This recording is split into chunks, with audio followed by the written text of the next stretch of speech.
@dit_it_21. Mungkin lebih ada manfaatnya BRICS daripada geng 20 karena kalau geng 20 cuma gaya-gayaan doang.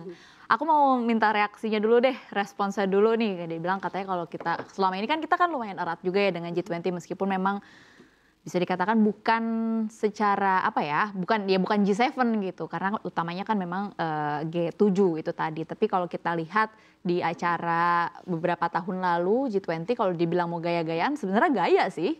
Maksudnya Indonesia berhasil mengumpulkan presiden G7 di sebuah provinsi atau di sebuah pulau di Indonesia itu sesuatu yang sangat membanggakan. Kita nggak bisa membohongi diri sendiri begitu melihat waktu itu presiden yang masih menjabat Jokowi menggandeng tangan Presiden Joe Biden begitu kan, ya itu gaya begitu. Tapi kalau dari Mbak Septi bagaimana responsnya?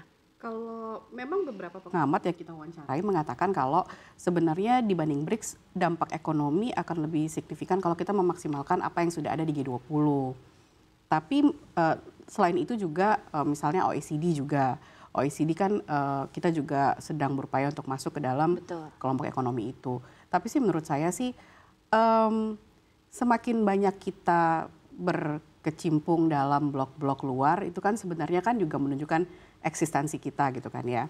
Jadi sekarang pinter-pinter pemerintah aja bagaimana berkreasi nanti di BRICS. Apakah nanti presiden kita Pak Prabowo bisa membawa sistem atau pola perdagangan baru, lalu juga bisa membawa sistem moneter baru atau seperti apa, itu kan nanti ya tergantung kitanya ujung-ujungnya. Jadi masuk ke dalam kelompok manapun ya kalau kita pasif cuma jadi duduk di kursi kursi penumpang bukan kursi driver ya sama aja. Oh jadi penting buat kita untuk ikut menentukan kebijakan, nggak cuman istilahnya ikut agenda utamanya. Iya penting dong, apalagi kan kalau ini sih kalau saya ngeliatnya secara kepentingan Indonesia misalnya ya. Di BRICS itu kan ada China nih. Kita tahu kan kita itu dengan China itu ada permasalahan klaim Laut Cina Selatan kan ya sebenarnya kan ya. Dengan intensitas kita bertemu, suami istri loh gitu loh maksudnya. Jadi kalau misalnya sering ketemu, setidaknya celah untuk komunikasi lebih baik itu kan bisa lebih bisa dilakukan gitu loh. Kalau untuk membahas Laut Cina Selatan yang sensitif seperti yang terjadi sekarang gitu. Oke, menarik ya. Nanti selanjutnya pertanyaannya Mas Demis yang jawab, tapi kita lihat dulu ke komentar selanjutnya. Yaitu dari @hotmartuamp. Komentarnya adalah percuma kalau dikorupsi juga mah emotikon sedih. Ini kayaknya setiap topik Editors View tuh selalu ada komentar ini gitu ya. Kalau dikorupsi ya semua percuma. Jadi kayak ya kita semua setuju ya gitu. Kita lihat ke komentar yang terakhir @yopi_symphonic. Kita lihat komentarnya yaitu war hegemoni. Nah mungkin ini untuk pemirsa, hegemoni ini kan adalah pengaruh kepemimpinan, dominasi, kekuasaan dan lain sebagainya suatu negara atas negara lain. Mungkin Mas Demis nih yang mau menjelaskan sebagai lulusan HI hubungan benar kan ya? Benar kan?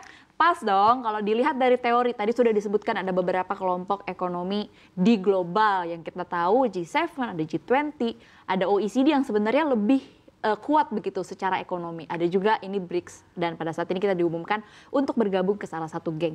Sebenarnya kalau dari teori hubungan internasional apakah ini keputusan yang tepat? Pertama BRICS itu kalau nggak salah pertama kali disebut sama orang Amerika justru kan. Jadi ada analis salah satu bank global lah nyebut kekuatan ekonomi sekarang itu yang harus diperhatikan itu BRIC. Terus nggak berapa lama baru tambah S, South Africa, Afrika Selatan. Artinya karena disebut seperti ini negara-negara ini, yuk kita gabung, kita ngobrol, kita bicarain peta ekonomi sama finansial dari kacamata kita, nggak ikut apa yang diomongin sama Barat gitu. Itu yang pertama paling penting kenapa mereka bikin baru karena biasanya itu yang paling penting dari pertemuan-pertemuan internasional itu kayak setengahnya itu soal agendanya kan. Kalau agendanya aja kalau nggak ditetapin dalam agenda berarti isunya nggak diomongin. Kalau isunya nggak diomongin ya jangan harap ada perubahan gitu. Makanya itu mereka kan ngebentuk BRICS ini untuk membicarakan yuk kita ngomongin lama-lama makin bergulir jadi tata dunia baru, jadi ada saingannya IMF, jadi ada saingannya World Bank. Ya tentunya, makanya itu kan dibilang hegemoni kan. Katanya wah, ini melawan hegemoni, ya betul juga. Artinya ya isu kita nggak pernah diobrolin sama mereka, yuk kita ngobrolin sendiri dengan isu sendiri. Oke. Dan Indonesia bergabung itu, ini jadi panjang sih ngomonginnya, jadi lebih ke kritik utama yang sering diomongin sama negara-negara barat soal BRICS kan adalah, oh mereka secara politik nggak ketemu, gimana bisa akur? Ya, gitu kan. Kepentingannya agak beda-beda arah. Diomongin kayak gitu kan. Betul. Ya mungkin Cina dia punya kepentingan, ya sekarang kan gue emang udah paling kuat nih ekonominya, pengen dong agendanya Cina diomongin secara luas. Ya. Tapi kan Rusia punya agenda lain. Gue nih harus jadi prioritas. Iya. Gitu. Rusia kan punya agenda lain. Rusia kan punya agenda, selama ini si Rusia kan ditekan habis-habisan sama Eropa, sama Amerika. Gue pengen punya teman-teman buat ngelawan mereka, tapi kan Cina agendanya lain. Ya, itu kritiknya kan. India beda lagi. Itu makanya banyak pengamat barat yang bilang nggak bakal berhasil, nggak bakal ketemu. Cuma kan tadi lagi kuncinya di situ.